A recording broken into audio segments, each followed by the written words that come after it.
Welcome to Burlap Teachers. Enjoy the video. In this video, I will explain how to make pesto without nuts. We'll explore delicious alternatives to traditional pine nuts, ensuring your pesto is both flavorful and allergy-friendly. You'll learn about key ingredient swaps and simple preparation steps to create a vibrant, fresh sauce. Get ready to enjoy a versatile condiment perfect for pasta, sandwiches, or as a dip, all without any nuts. Creating a delicious nut-free pesto starts with fresh, high-quality ingredients.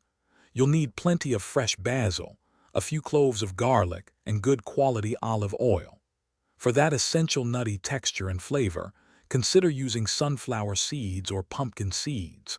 Finally, a hard cheese like Parmesan or Pecorino Romano adds a wonderful savory depth to your pesto.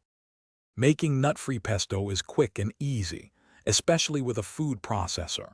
First, combine your fresh basil, garlic, and chosen seeds, pulsing until they are finely chopped.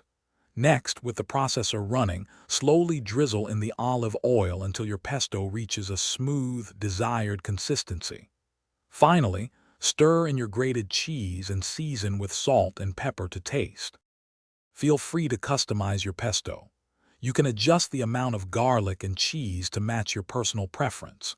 For a different flavor profile, try incorporating other leafy greens like spinach or arugula. To keep your homemade pesto fresh, store it in an airtight container in the refrigerator for up to 5 days, or freeze it in ice cube trays for longer storage.